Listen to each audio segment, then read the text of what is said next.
Hi, I'm Jim Shaw, Chairman of the Board of LexMedia and publisher of Lexington Times Magazine.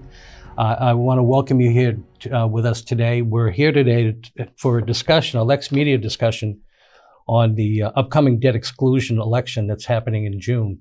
And for that discussion today, we have with us the town manager, Jim Malloy. We have also Mike Cronin, who is the Director of Public Facilities, and we have Mike McLean, who is the Lexington Chief of Police. Welcome, gentlemen, and thanks for being here today. Thank you. Good to be here. Thanks, Jim. You know, there's been a lot of discussion about the upcoming debt exclusion election, and we were sort of hoping to have an opportunity to, to sort of bring it more into focus for the people at home who are trying to get their heads around it.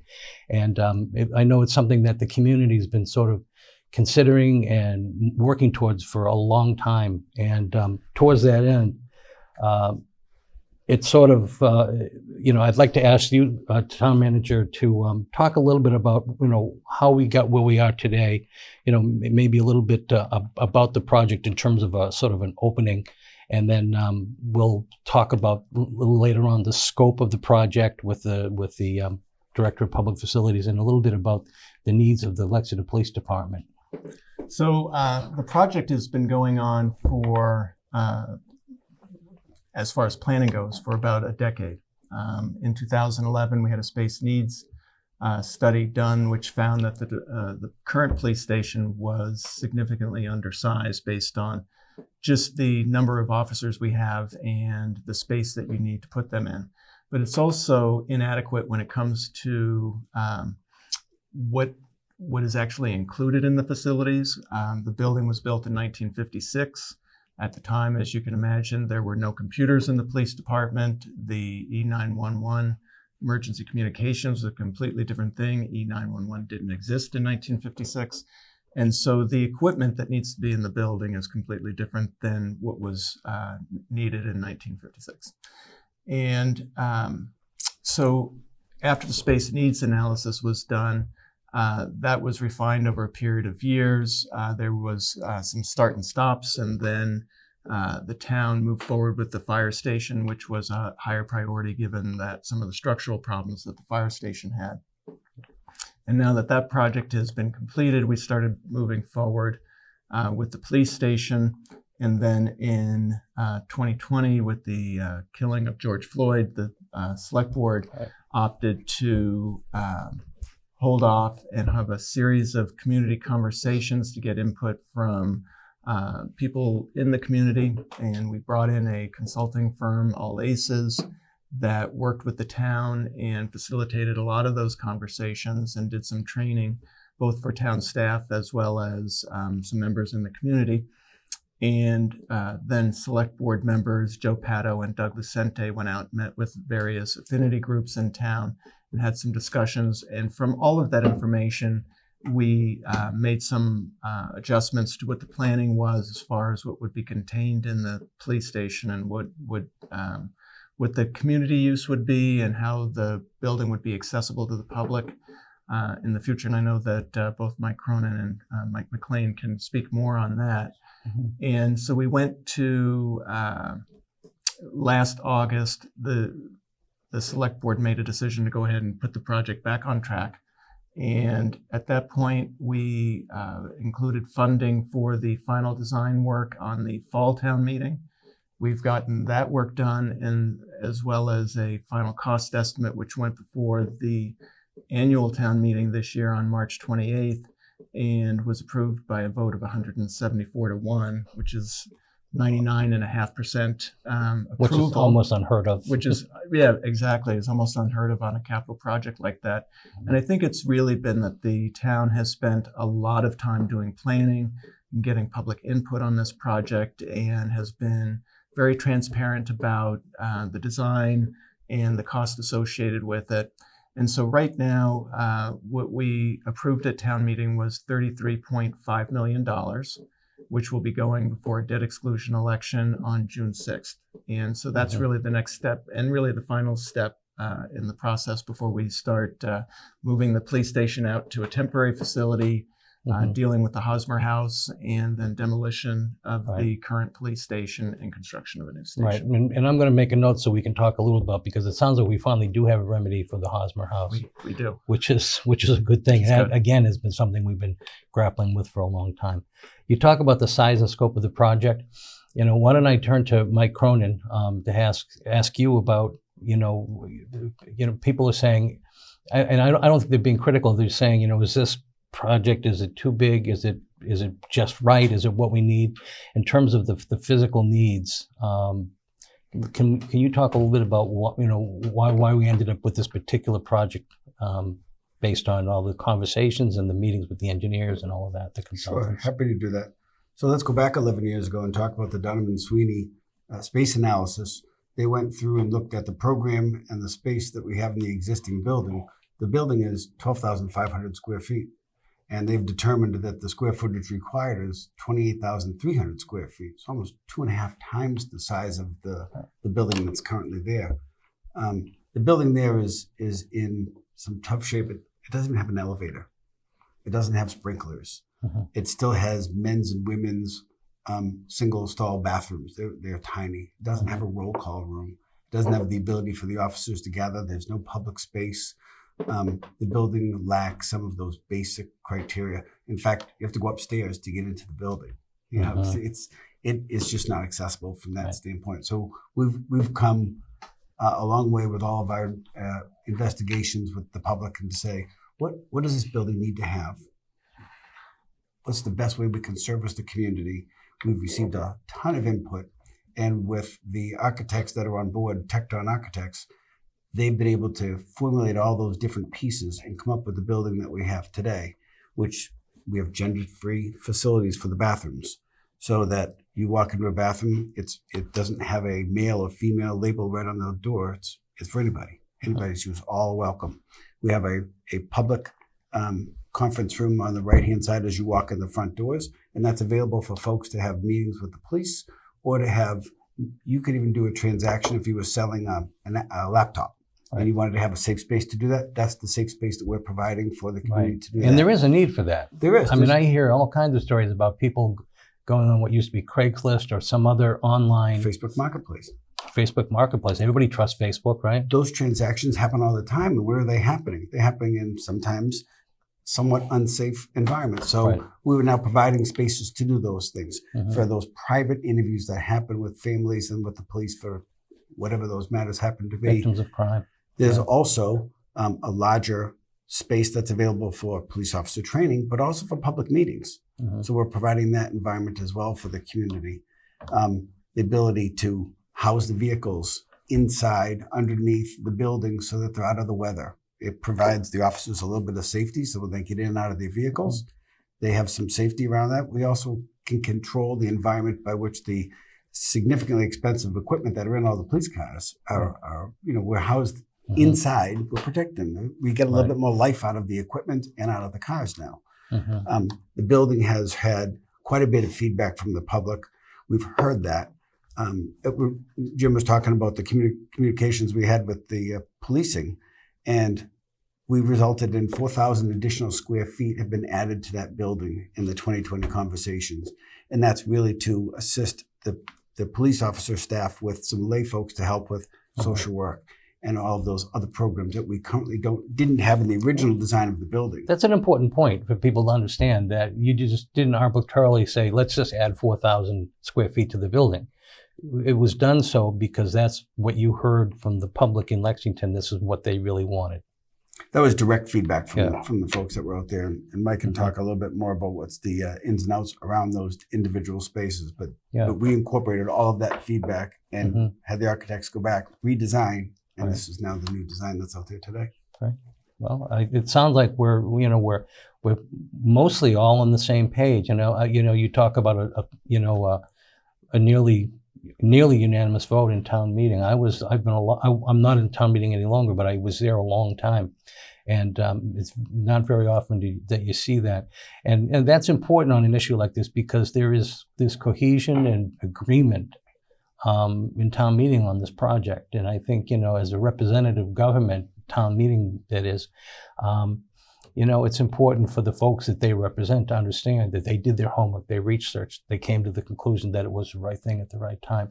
Chief, let me ask you about the needs, your current needs versus the needs, back when the 2011 study was done and then before. Obviously, the police community, the police station, and the job of the Lexington Police Department has changed considerably over the, every few years, some new technologies coming out, to stay ahead of the game. And so talk a little bit about the needs that you have that are addressed in in the police project that'll be included in the debt exclusion.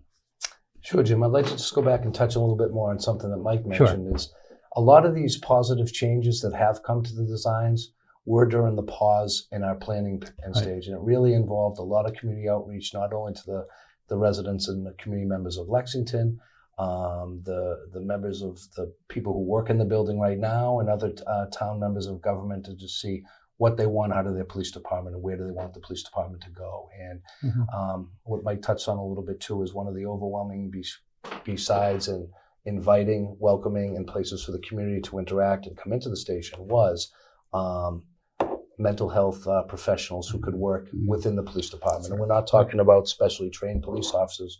We're talking about whether clinicians or other embedded social workers to work in the police department with their own officers who are working side by side and members of the officers. So they're going to be embedded right near the detective bureau and the patrol force. So they're working cases with people. They're following up on cases that the patrol officers do, working with the detectives. So it's something that we really feel is going to be a benefit to the residents and the community within Lexington. So that's something we're excited about.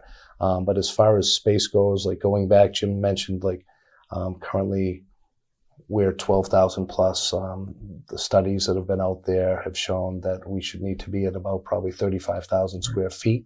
I can tell you this, the Lexington Police Department has always prided itself on doing more with less. And even when I came here 27 years ago, quite frankly, the building was probably too small at that time. Right.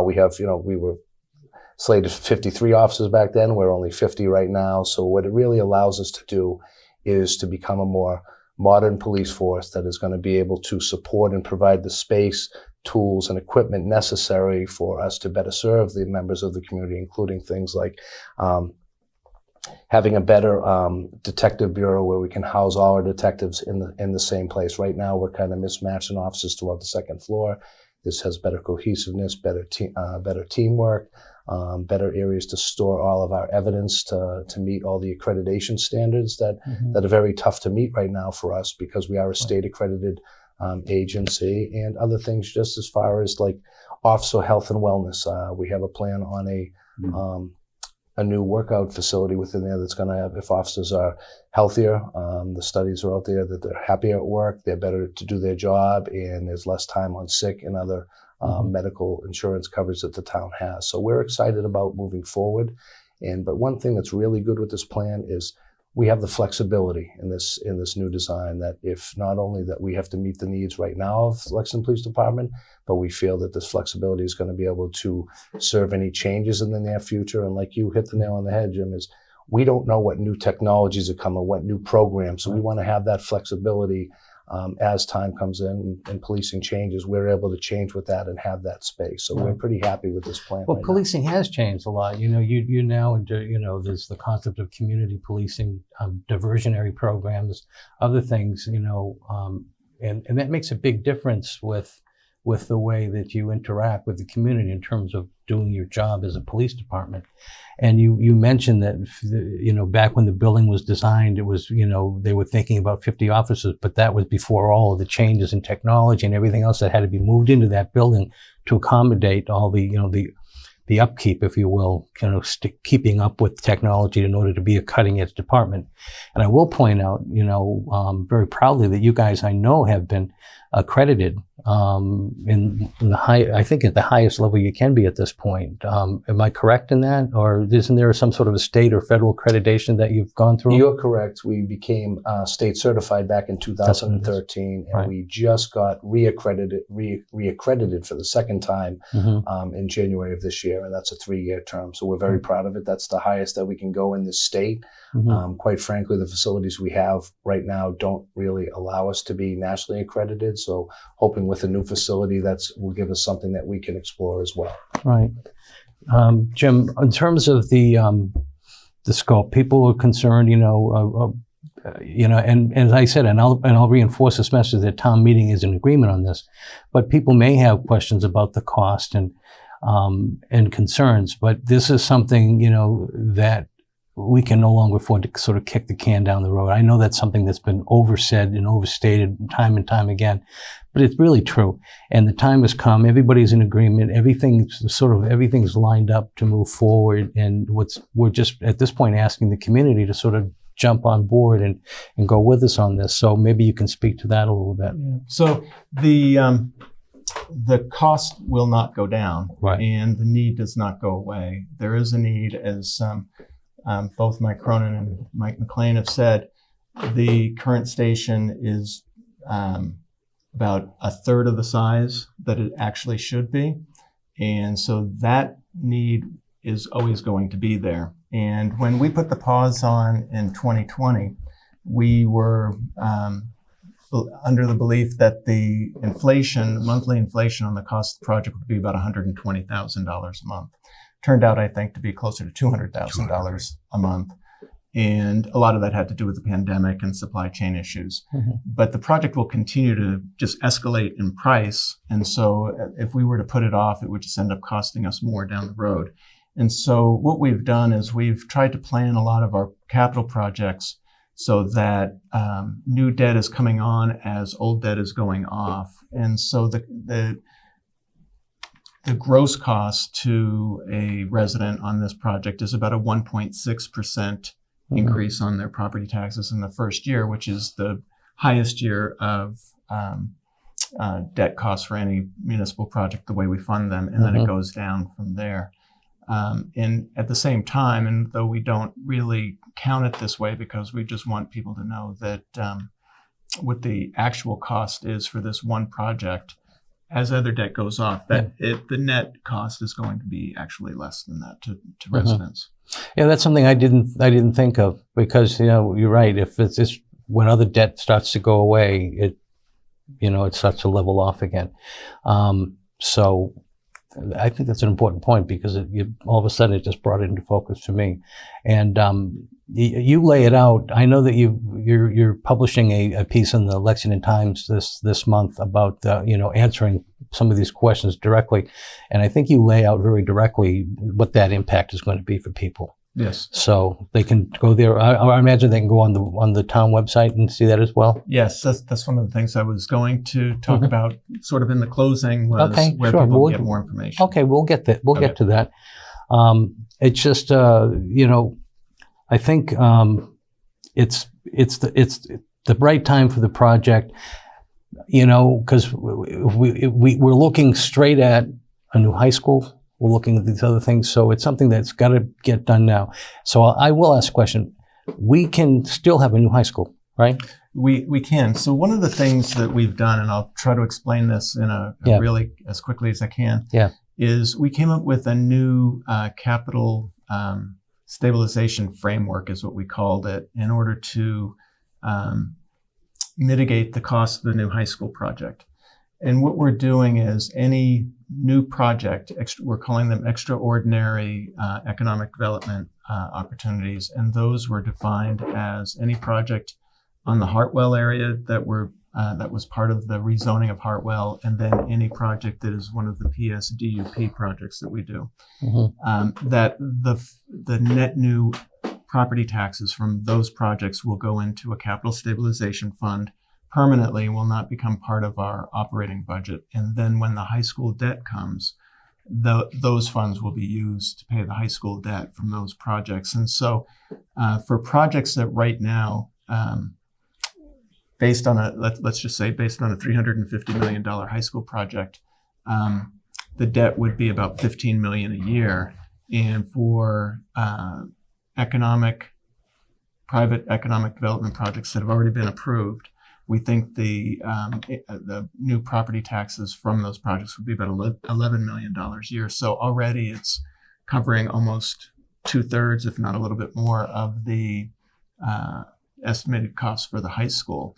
And by the time the high school comes around, I think we'll have a little bit more. So the point of that is that doing a police station project right now will not have a significant impact on the town's ability to do a high school, and at the same time not have that large of an impact to taxpayers. Well, that's good news, because that's people are out there, they're asking just questions, and the person on the street who's not attending select board meetings, not going to town meeting, they just and I'm not going to say they're uninformed, but maybe a little bit of information like that is helpful, because people say, well, we're going to have to build a new high school, and so and obviously they came to this determination. The other thing I hear out there a lot is, why can't they use the building on Bedford Street and all of that? I imagine that's just not adequate for this type of a service, public service, public facilities. Maybe you can speak to that, because I have heard that, and I'm not trying to push the conversation somewhere else, but I think it's important for people, to say, well, it's just not going to work for what we need. So that was part of one of the space studies that we've done Right. since the 2011 analysis. So we've looked at that building. Believe it or not, it's only about 16,000 square feet. Right. It's not that large of a building. It looks Right. big. There It's you got go. a big front presence, but it's not a big facility. Right. So either way, we still have to do a considerable construction project on that site. And we looked at that from a perspective of cost benefit, and from an accessibility from the police officer's ability to respond, across the community. Right. And it's in the wrong spot, and we Right. still have to do the same kind of construction project there. Makes Where it is. a lot of sense.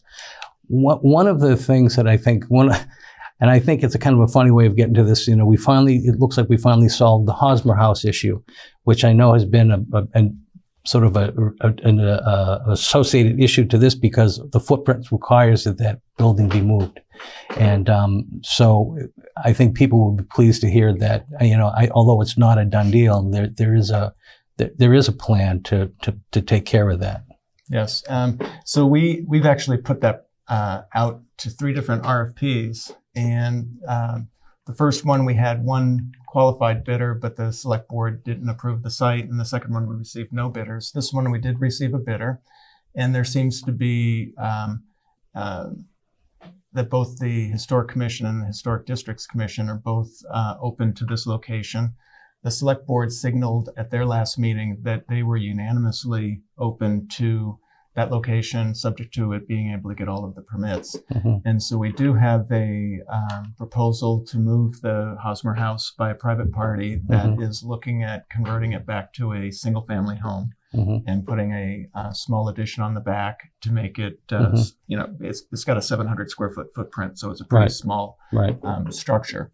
And so they would be adding an addition onto the back of the building that would allow it to be used as a single family home. And so that is our number one option that we're working on right now with the proponent and our planning department, building department. They'll have to go through some permitting and everything, but that's moving forward. And it's going to be put to, my understanding is, and I'm not asking you to confirm this, but my understanding is that the person who did win the bid and wants to move it is going to make it available as rental housing, and I think relatively, not inexpensive rental housing. Yeah, I believe so. Yeah. And so that's good. And then if for some reason that was not permitted, we do have a fallback plan, which is to move it onto Fletcher Park and use it as part of a solar project that would also mask the size of the police station a little bit. That's not our preference at this point in time. One of the nice things about the design of this building is that not only will all the police cruisers be moved inside, but all of the stuff that sits outside next to the Hosmer House will be moved inside. And it would allow us to clean up the whole Fletcher Park area and make that whole area, once it's completed, pavement is done, all the landscaping is done, it would look a lot nicer for the community that way. Great. I'm going to begin to wind down. We've been here almost a half an hour now, so I don't know if there's anything you gentlemen would like to add, because I'm going to ask the town manager to sort of summarize a little bit in sort of a closing statement, if you will. But I don't know if there's anything else you guys want to add you didn't cover when you spoke. I'd just like to echo Jim that we all feel that this building is going to be the community's police department, and it's a building that everybody can take pride in. I can't stress the amount of collaboration that has gone into the planning of this, not only with the residents getting the input from the community, but also in between, like with facilities and with the Tecton architects. It's not something that happens overnight. We meet every other week for 3 hours at a time to go over everything. So it's really something that every idea that is brought to our attention, we really want to make sure that gets a good look at it, and not that everything that everybody has suggested has made it into the final cut, but we did give everybody the voice that it needed. And again, the staff is really excited about that. We all feel that's going to be able to better enhance the service that we give the residents in the community, but also, quite frankly, right now it's very difficult to recruit police officers, not only in Lexington, but across the country. So having a state-of-the-art facility with state-of-the-art equipment and rooms is going to be something that's really going to allow us to get better candidates, and not only get them, but retain them. And ultimately serve the community in a better way. Yes. So we've got a couple of minutes left. Jim, I thought maybe I'd ask you to just sort of summarize a little bit about, what, when I close, I'm going to remind people of June 6th is the debt exclusion election. And, but why don't you just sort of talk a little bit about how you hope it moves forward? So hopefully the project will be approved at the debt exclusion election on June 6th. And from that point, we would move pretty rapidly forward. Things will start happening there very quickly, which is good, because that area of town is already sort of torn up because of the Center Streetscape project, and this will all work hand in hand with that as we button all of that stuff up and end up with a nice new project. One of the things I do want to talk about, because I've heard a number of people confuse overrides and debt exclusions. And so I just wanted to talk a little bit about a debt exclusion is temporary. It's only for the time that we actually have the debt service on a particular project, and it goes down every year based on the debt service till it gets to zero. And then an override is a permanent override, which is not what we're proposing. We're proposing just a debt exclusion. The town has not had an override since 2007, and we have no anticipation of having one in the near future. So hopefully we move forward pretty quickly. There is a lot of information that's available on the town's website, from analysis that we've done internally to design plans to a tax rate impact calculator that we've done so that every single resident could actually look up what their value of their home is, and that's the only information they need to know, and put that into the tax rate impact calculator, and it'll let them know exactly what the impact is on their particular property. And that web page is right on the home page. There's a link up on the upper left-hand side of the center of the screen, and it has, like I said, I think, all of the information that most taxpayers would need to know to make a decision. Great. Well, I have to say this has been one of the most transparent initiatives I've seen in a very long time. I mean, I know that as a town manager, you're all about transparency. As the chief, and you as the director of public facilities, it's important to sort of gain public confidence, public trust. And I really do believe that, maybe the silver lining in all of the waiting and, the conversations and all that is that we're finally at a place where we have a project that everyone seems to agree on. It's, and I think people can feel confident that everything was done to reach out, engage the community, and every possible way of looking at reducing costs and coming up with the right project for the right amount of money has worked out. So I want to commend you all for doing that. I also want to encourage folks to make sure that they get out and vote. The most important thing we can do at this point is get people in the community to go out and vote. I encourage you take some time and look to the town website, as Jim Malloy pointed out. There's a lot of information there. As I mentioned previously, this Saturday, which will be May 21st, the Lexington Times will arrive in your mailbox, and Jim has a pretty in-depth piece about this, which answers a lot of questions. So I'm hoping people will take the time to read it and become more informed. I want to thank you, all three of you, for being with us today. I'm glad we could, be of some assistance with you in sort of getting the message out. I'm sure a lot of people will be tuning in. So again, thank you very much. I want to thank you all for taking the time to be with us today here at LexMedia. Thank you.